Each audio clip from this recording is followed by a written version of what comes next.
¿Qué pasa, endureros? Vamos con el vídeo del bike check, que dije el otro día en Insta que lo iba a hacer. Así que nada, aquí la tengo. Esto es un poco mi zulo de las bicis. Lo he puesto así con el gran angular, ese ojo de pez, para que las distancias sean más fáciles de grabar. Y bueno, ahí tenéis la Rain, que todavía está en proceso. Por ahí tengo un par de aros, una nube, y por aquí los aceites, grasas y demás movidas. Y aquí está la bicha nueva.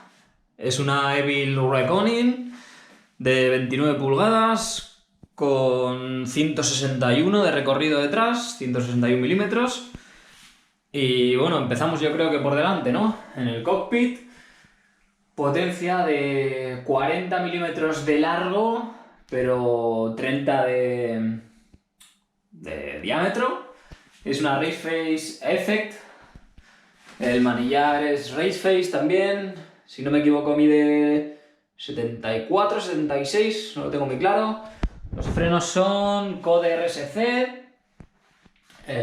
Aquí está el mandito nuevo de la RockShox, que antes tenía de los de botón.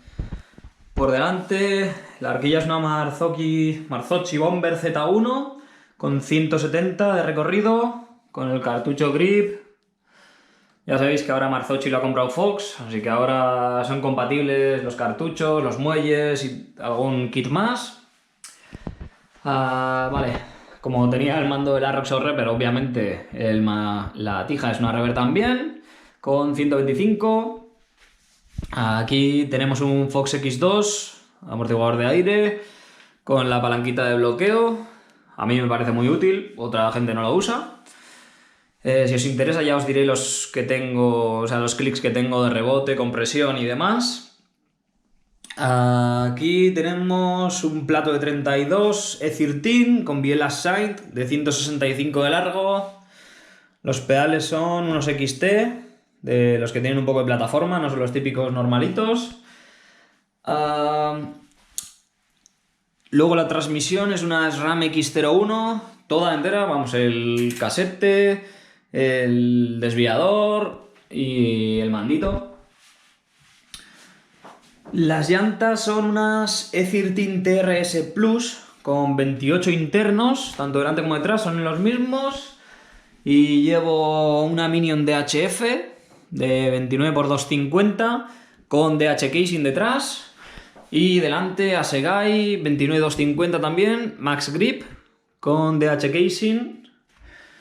Lo que pesan bastante, o sea, dan una seguridad terrible, pero pesan un huevo. Andan por 1300, 1330 cada cubierta, así que es algo a tener en cuenta si los vais a montar. El sillín es un WTB, no tengo ni idea del modelo, muy cómodo la verdad. Y todavía estoy estudiando si montarle los Magura, que tengo aquí guardados en la Rain, o mantener los RSC. De momento los RSC me molan mucho. Pero a largo plazo no lo sé. Los SRAM con el líquido DOT suelen dar problemas a largo plazo, pero quizá cambiando los pistones de las manetas por unos mejores o cuando se estropeen se puede solucionar. Y los Magura, quizá me gusta más en tanto los Magura, pero los RSC van terribles, ¿eh? Y nada, aquí está. Llevo también un guardabarros que es de Cefal. No sé ahora mismo el modelo, pero mola, mola un huevo por lo que vale, que son 10, 14 pavos. Va aniquilado. Y no sé, si se os ocurre alguna pregunta, configuración de horquilla, del shock trasero o alguna historia más, pues nada, la lanzáis y listo.